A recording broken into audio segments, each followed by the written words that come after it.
आज मुझे अपने ताप का अनुभव करने दो पांचाली।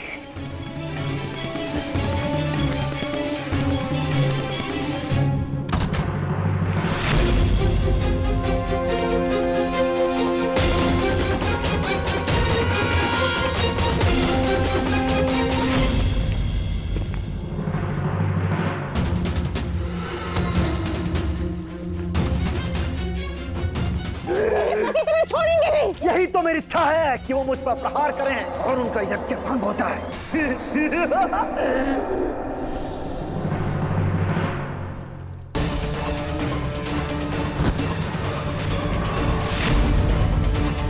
अतिथि हूं,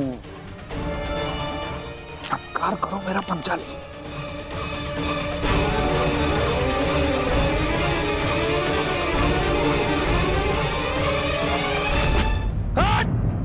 तो हो गया यज्ञ भंग। आ गए कुंती के पुत्र तुम्हें बचाने।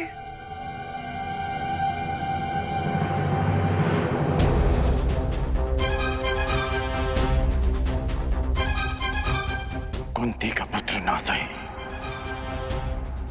एक पुत्र आया है, एक स्त्री का मान बचाने।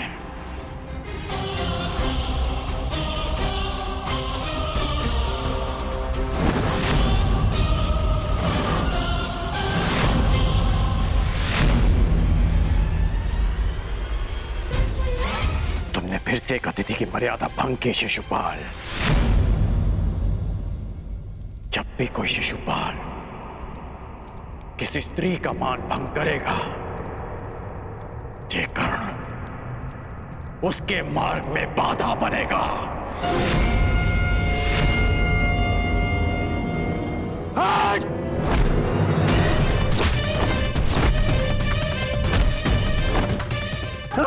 हस्तिनापुर को समझाया था कि अपनी मर्यादा में रहना। मैं हस्तिनापुर के युवराज और भावी सम्राट का मित्र हूं, और तुमने उसी हस्तिनापुर की कुलवधू का अपमान करने का प्रयास किया।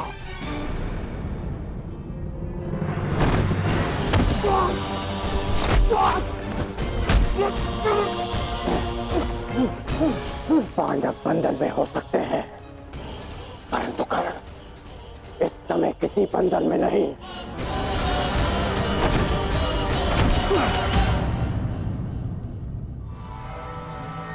वांग राजकर्ण, जिस द्रौपदी ने तुम्हें सूत पुत्र कहा, तुम उसका साथ दे रहे हो और मेरा विरोध कर रहे हो। इसलिए क्रोधित हो क्योंकि उसने तुम्हें नहीं स्वीकारा। मैं आज भी कहता हूं, कुछ नहीं बिगड़ा अंगराज। अरे जिसके 5-5 हैं, हम और तुम मिलके अगर साथ भी हो जाएंगे तो क्या अंतर पड़ता है?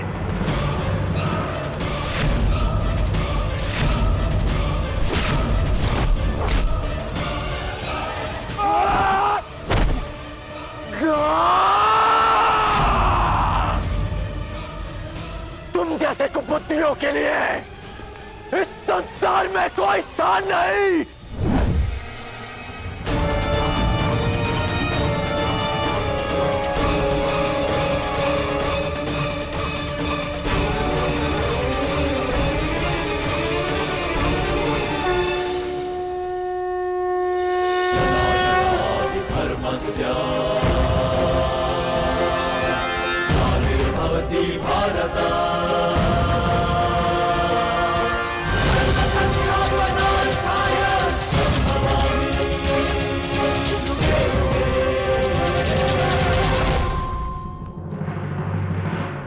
यही है वो नीच। आज भले ही यज्ञ भंग हो जाए, परंतु इस नराधम का वध तो निश्चित है। इसके शरीर में इतने बाण फेंकूंगा कि वायु प्रवेश का स्थान भी नहीं बचेगा।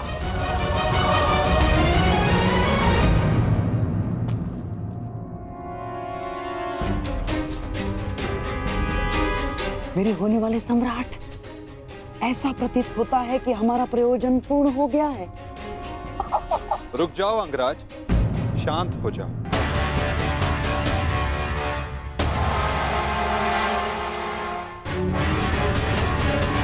जाने दो इसे। नहीं केशव, नहीं।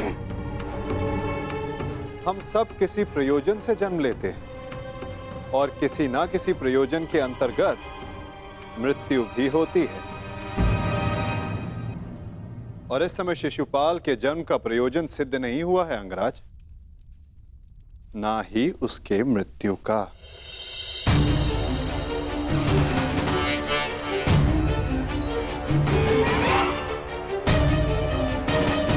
इस समय उसे क्षमा कर देना ही श्रेयस्कर होगा, है ना शिशुपाल?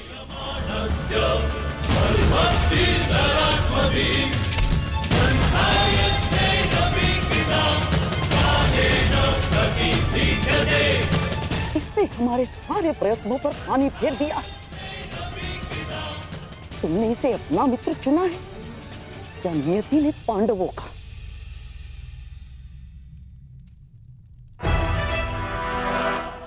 आओ शिशुपाल, उठो। आपके लिए श्रेष्ठ यही होगा कि आप यहां से चले जाए छेदी न रहे। हाँ, क्योंकि वासुदेव ने अंगराज को तो रोक लिया, रचित मैं ना रुक पाऊं। यही तो मेरी कामना है विकुधर। तुम आगे बढ़ो, प्रहार करो मुझ पे, तो फिर ये प्रहार करके अधिक प्रसन्नता मुझे होगी। नहीं पाल, अभी नहीं। परंतु क्यों माधव, आप इसे दंड देने से क्यों रोक रहे हैं? क्योंकि अभी उचित समय नहीं आया है पार्थ। शिशुपाल के जन्म का प्रयोजन अभी पूर्ण नहीं हुआ है।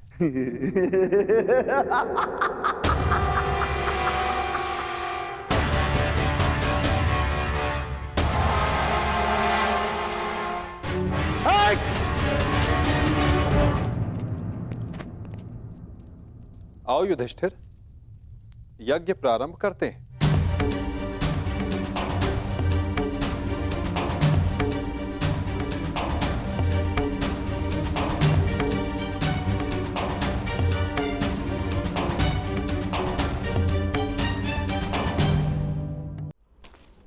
रुक जाइए अंगराज।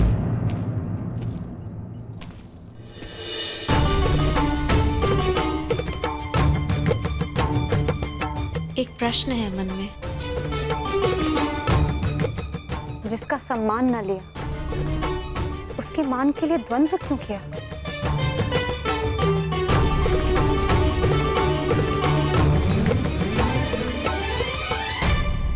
यदि आपके स्थान पर कोई और स्त्री भी होती याज्ञसेनी, तो यह अंगराज उसकी रक्षा भी अवश्य ही करता है, क्योंकि जिसने मुझे जन्म दिया वो भी एक नारी है, और हर नारी सदा सम्मान का पात्र होती है।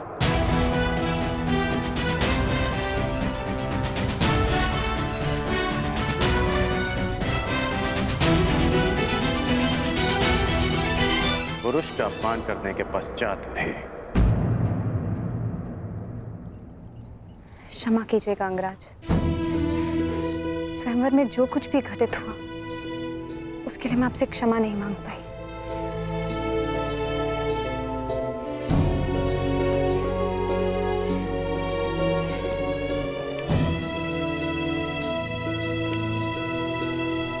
क्षमा उस कर्म के लिए मांगनी चाहिए देवी जिसके परिणाम से खेद हो। क्या सत्य में आपको उस कर्म के परिणाम का पछतावा है?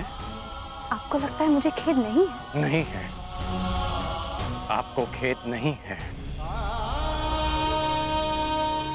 खेद और पछतावा दृष्टि में दिख जाते हैं, और आपकी दृष्टि में समझता हूं।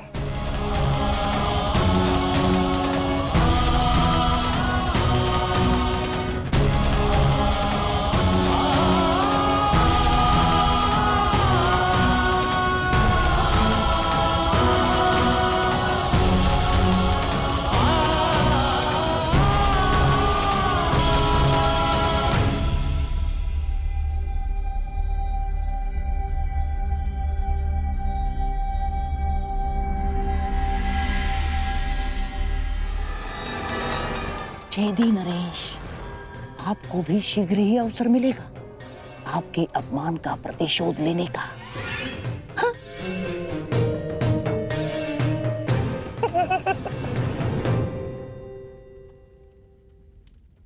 अब सारे अतिथि राजा अपनी अपनी भेंट होने वाले सम्राट को प्रस्तुत करें।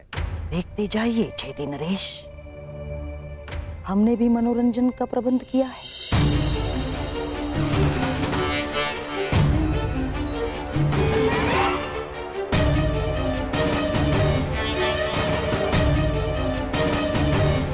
धृतराष्ट्र पुत्र दुर्योधन की ओर से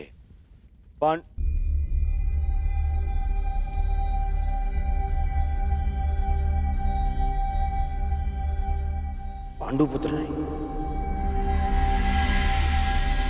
धर्मराजपुत्र धर्मराजपुत्र युधिष्ठिर को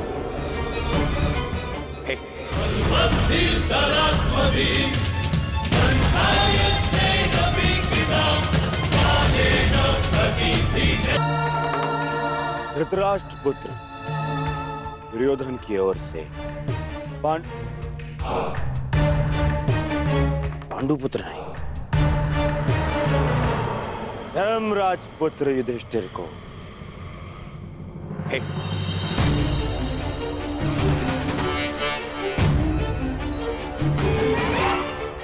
धृतराष्ट्र पुत्र दुर्योधन की ओर से पवन पुत्र भीम को सह प्रेम स्वीकार करें।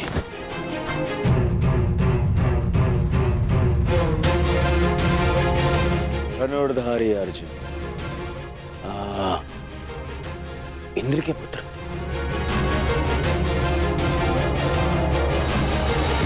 गुरुवंशी धृतराष्ट्र के पुत्र दुर्योधन की ओर से भेंट स्वीकार करो।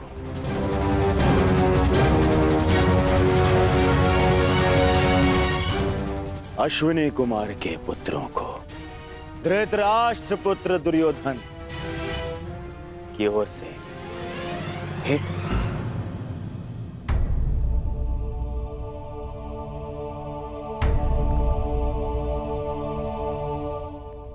मुझे किस संबोधन से पुकारेंगे धृतराष्ट्र पुत्र?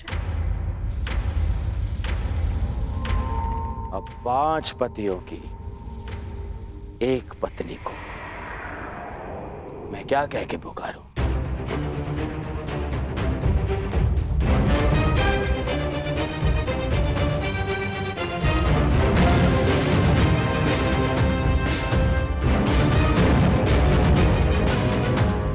फिर भी तुम्हारा जन्म यज्ञ की अग्नि से हुआ है तो तुम्हें यज्ञ पुत्री कह सकता हूं।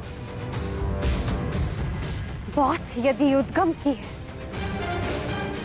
तो आपके जन्म के सत्य से भी सभी परिचित हैं। घटपुत्र।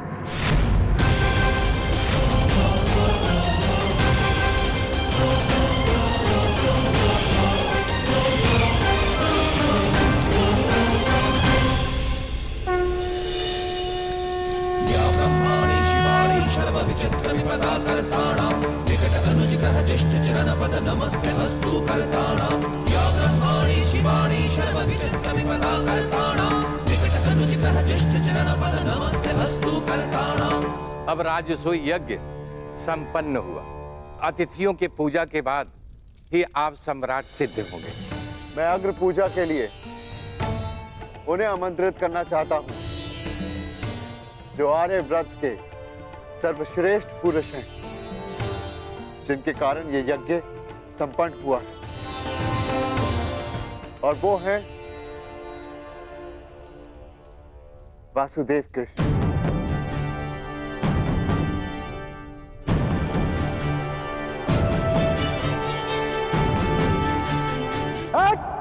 रुक! अब समय आ गया है इस यज्ञ के विध्वंस का और शिशुपाल की दुष्टता के प्रारंभ का। समय आ गया है शिशुपाल की धृष्टता के अंत का। किसकी अग्र पूजा कर रहे हो युधिष्ठिर? इस कृष्ण की? अग्र पूजा उसकी होती है जो हर क्षेत्र में सर्वश्रेष्ठ हो, हर क्षेत्र में अग्र हो। और ये कृष्ण, ये तो छल करने में अग्र है। मैं इसको सर्वश्रेष्ठ नहीं मानता। शिशुपाल, अग्र पूजा किसकी की जाए, वो यज्ञ के आह्वानकर्ता का अधिकार है। आप अपनी मर्यादा से बाहर जा रहे हैं। निसंदेह।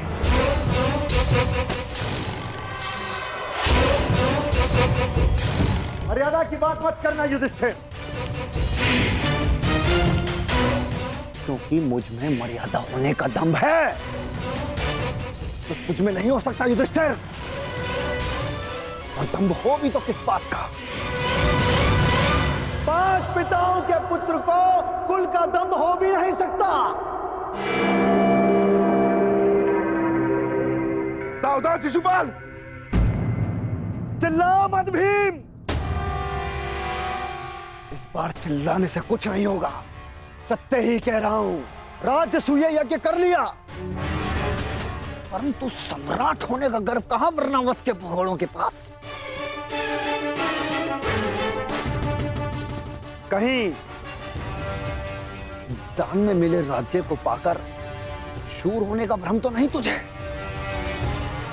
जरासंध को छल से मारने के पश्चात स्वयं को न्यायशील कहने का साहस भी नहीं। केवल शरीर ही बढ़ा पाया है या साहस भी है भगोड़े कहेंगे? अगर साहस है तो उठाओ शस्त्र। आप अतिथि हैं छेदी नरेश, अतिथि स्वीकारिए। विघ्न क्यों डाल रहे हैं? शांत युधिष्ठिर, मुझे रोक रहे हो। अपनी माता को रोका होता जब उसने एक स्त्री को 5 पुरुषों में बांटने का आदेश दिया।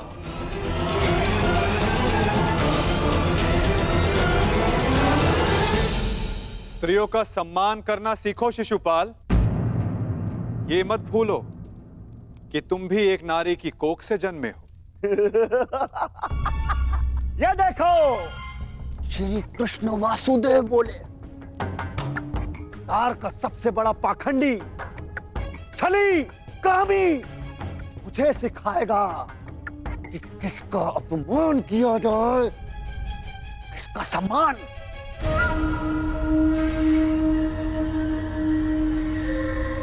अग्र पूजा की कामना रखने वाले, तू जानता है तेरा नाम कृष्ण क्यों पड़ा? क्योंकि तू है ही मन का काला।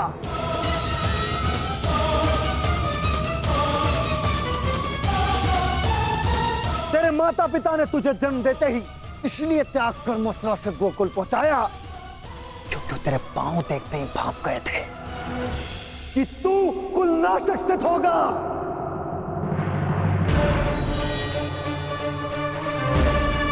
वही किया तूने, वही किया, अपने मामा का वध। जीभा और अश्व की गति एक समान होती है शिशुपाल। यदि उसके रास को कसकर ना रखा जाए तो अश्व अपने सवार को गिरा देता है और जीभा बोलने वाले को। श्री कृष्ण वासुदेव की बड़ी बड़ी बातें, अरे जो सत्य है उसको कहने में जिह्वा को लाज कैसी? बचपन से ढूंढ रहा है तू।